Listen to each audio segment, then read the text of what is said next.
A very warm welcome to my community. I'm Sherwood McCaskey. As always, I'm pleased that you have joined us. Now, the church and the school played pivotal roles in the lives of our people, serving as pillars of both spiritual and educational guidance. The church provided a sense of community, moral guidance, and support networks for individuals and families. On the other hand, schools served as centers of learning and socialization, offering opportunities for personal development and upward mobility.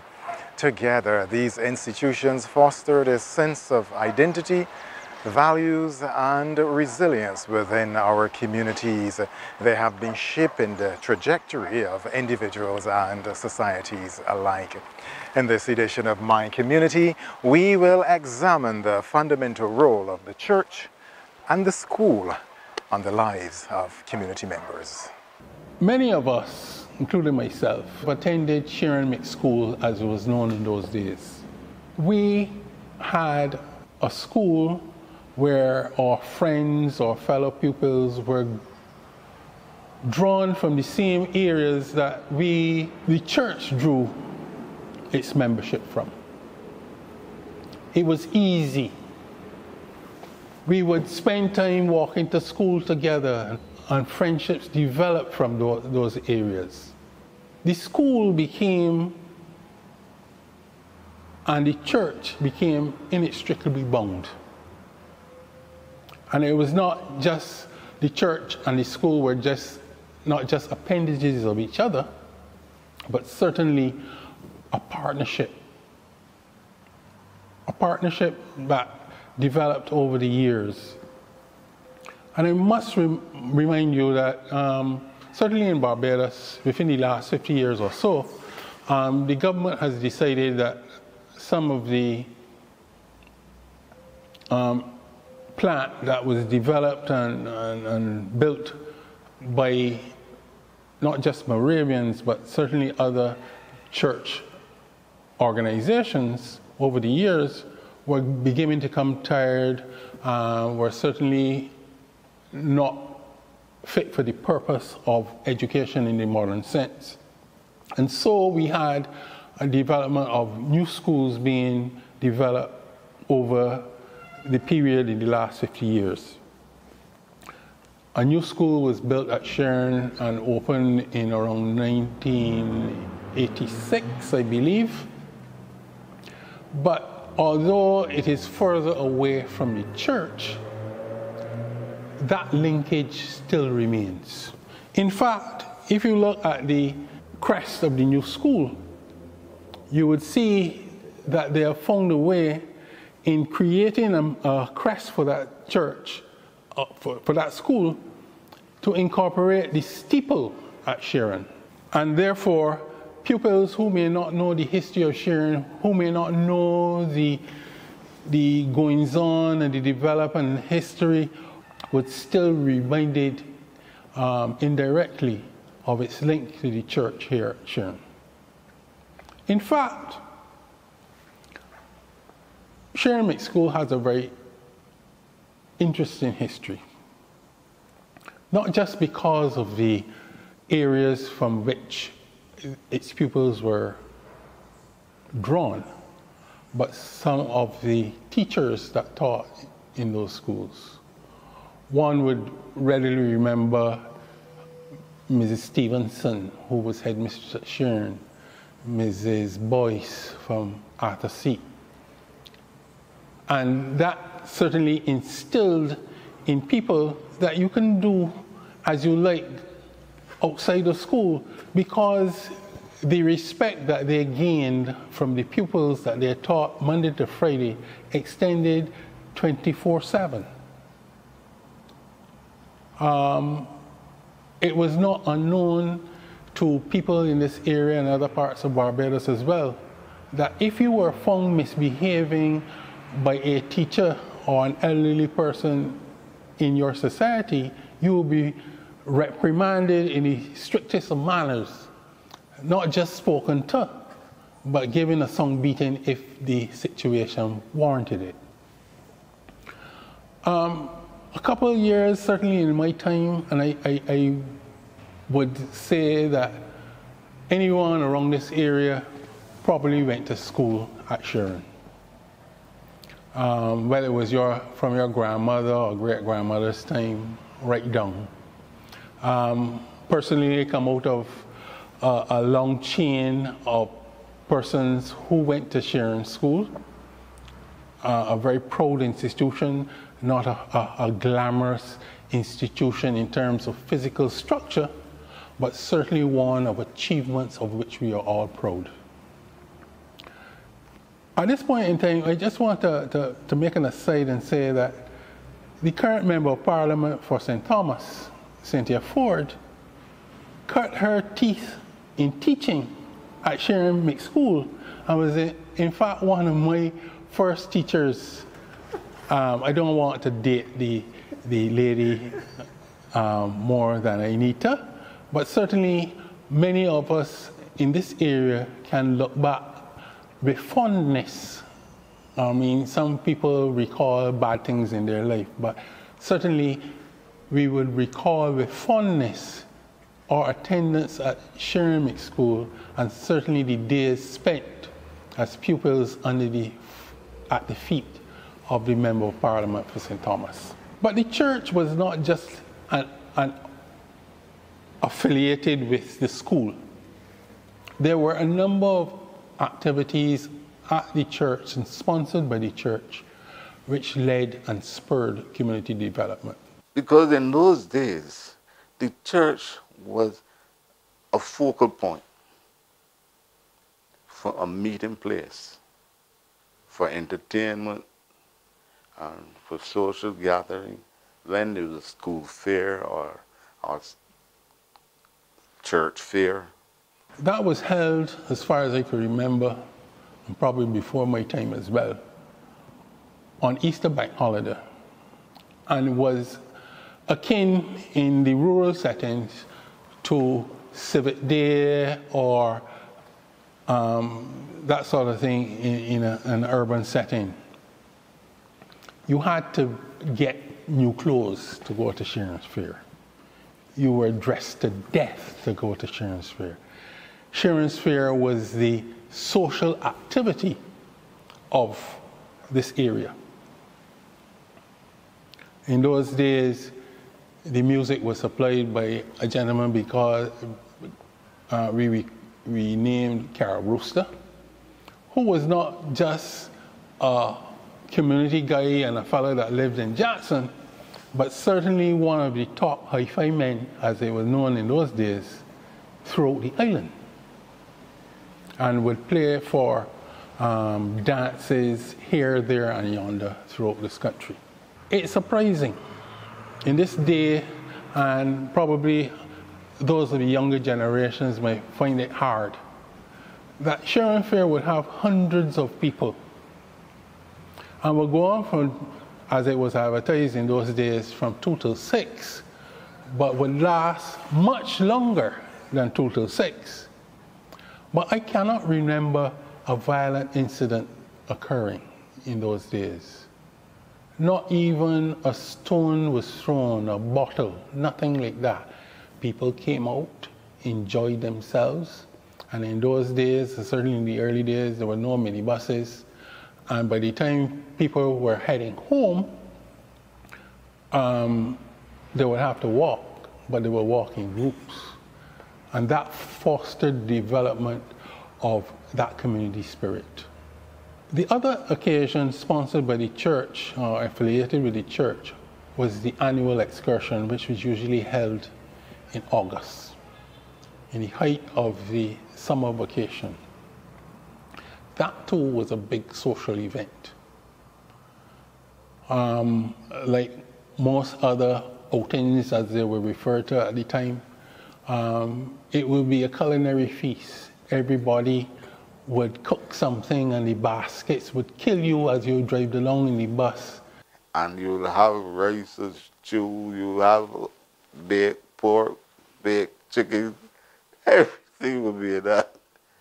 And sandwiches, because those would have been the days when you would only get sandwiches on special occasions. giving you wafts of what was to happen when we got to the picnic spot. Now, being centrally located, we were not confined to one area of the island or the other. We were not like the people in St. John and St. Philip and St. Lucy who would always have to travel somewhere else. And so our excursions would take turns to visit places of interest in St. Lucy, like River Bay or whatever. Going to Archer's Bay. Or St. Philip or St. John, Bath, Foul Bay, those areas. Of course, not everybody would want to come or down to the picnic spot in the official bus.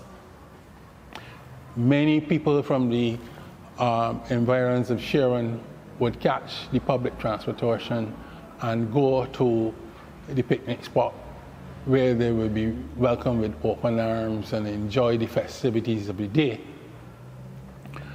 But remember, in those days, we would start to pack up and head back home by 5 o'clock in the afternoon. And so, because the picnic spot was usually in a rural area, St. Lucy, St. Philip, St. John, those who did not avail themselves of the paid transportation to the picnic would try to hitch a ride back home to this area on the bus. I don't recall any fights or anything like that. All was scam, all was considered part of today's activity, and it was a day of merriment from the beginning to the end. It was a great occasion. The memory still lives on. My children and grandchildren, they wouldn't have that experience. But it was not all outreach in terms of social activity from those two events. A lot of social activity also surrounded what was done at the beginning of every year in this congregation, the open air services. Looking back, I said that in those days we seemed to have extra installation because the open air meetings were held at the beginning of the year in January and February. And in those days, I don't know about now, it was exceedingly cold by Barbadian standards. It was probably just under 20 degrees, but it was cold for us. But as I said, in those days, there was no preponderance of public transportation. So the meetings, to attend the meetings, we had to walk. I think there was a van that was owned by one of the members of the church who would cater to transporting more so elderly people to the meetings. And the meetings were held in Redlands Village, to Shop Hill, to Bridgefield, to Green Hill, and to Jackson, and that sort of thing, probably two in Jackson as well. And those open air meetings, as cold as it was in terms of temperature, were lively meetings. And it was not just members of Sharon and members not only from the core area, but members that lived in the particular areas that we were having the meetings. What we would have is that there were persons from other churches in the same catchment area would come and join us in the outreach ministry. So if there were two missions in the Jackson area, the Church of God and the Christian Mission. There was also the Seventh-day Adventist Church. But those people did not stay away when we had an open air meeting in the area. The persons who were members of this church were not just next door neighbors. There were friends. In some cases, there were also family. So when you had a meeting, and it was a big revival service. But often, to enhance the outreach and the involvement of other people in the area, the speaker for those services would also be drawn from the ministers or ministering members of the other congregations in the area. So it was not unusual to have someone from the Christian mission speak, but you know that the minister or the pastor would not come by himself. He would have his following with us, which is enhance the singing and whatever, that the service, they were very lively. In the village, and you did not get to church for midweek. You go to church for sure on Sunday, but during the week, you will go to the quote-unquote mission, which would be the Pentecostal, evangelical. And many persons from Sharon and Holy Innocents went to church at the New Testament and participated, gave offering, and they took part in everything that went on there. But come Sunday, you put on your clothes and you go to Sharon, or you go to Holy Innocents.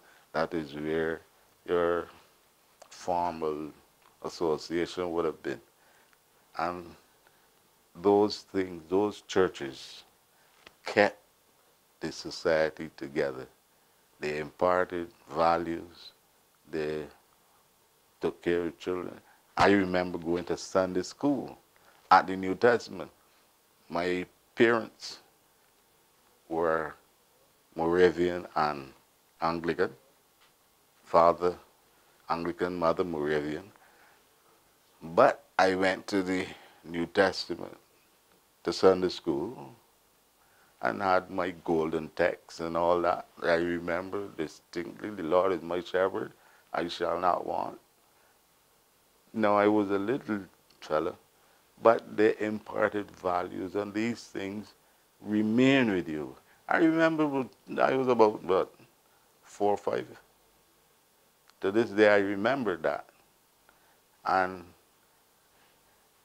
I will add that I had my own interpretation of it at the time, because I attached onto the Lord is my shepherd, and I said, I know I don't want nothing. No. For whatever it was worth, I understood the Lord is my shepherd, I shall not want. So you see, they served a purpose. I remember coming to Vacation Bible School at the time of Lloyd Kitson. And I think he was from one of the other islands, not a Barbadian. And there were children from other churches who came to Vacation Bible School at Sharon. I remember some, I can see the faces, I can't remember the name, but they came here to Vacation Bible School. And the Vacation Bible School, where we did a lot of craft and so on. It was very important. But the church always had programs that would include young people, which I'm hoping that they will start doing again. Because really the young people, I don't know, we are accustomed having, talking about classes, 3 and 4 and 5 classes, about 10 people each for Sunday school children. Nowadays, my 2 grandchildren and about 3 more. I don't see them every Sunday, because the Sunday that I don't come out here, they come in. So that I would hope. But apart from that, Sharon and the community in my day used to be part and parcel of each other. They held the society together. They taught you respect. So the function of the church, whether evangelical or established, they serve a useful purpose in society at the time. An interesting observation indeed. As we look closer at our community anecdote, Shirley Blackman shares a humorous tale of a church member who found herself less than thrilled about resembling her fellow sisters in this congregation. The question arises, who became that unwitting subject of this jest? But this lady, I remember, lived right down where we. And this is like down where the Church of God is now. She lives at the corner there. She's a very fussy woman, always well dressed. And she came up to service one Sunday. And in church, there was a lady sitting with a hat just like hers, just like hers. My lady stepped outside. She turned her hat back to front and came back in because she didn't want the lady's hat to look like her. And you know, children, they see that. So there, as pious I think she was, she got on her hat back to front. So things like that. And if that were not enough, there's also that amusing tale of the gentleman who was responsible for pumping the church organ. The organ didn't have no electricity to it, so you're behind pumping. And you're pumping. One Sunday they had a program, big program, and get up there and thank everybody except the man who pumped the organ. You'd ask him, they had the organ though. You understand? Oh yes, Mrs. Blackman, I do understand. What about special programs tailored for the youth? Also, we at Sharon used to have a very vibrant youth fellowship. Obviously, there were outreach missions in the church, internal outreach missions, which catered to men, which catered to women, and which catered to youth. It's interesting to note that if you look at the membership of the Sharon Young Adults, as it was known at the time, a number of the persons who were members of the thing were not members of the church. But they were our friends, they were our schoolmates. There were people who shared the same school bus. And certainly when you talk about the Sharon Young Adults, it was a unique way to outreach to the wider Jackson, Arthur C. Melrose Society.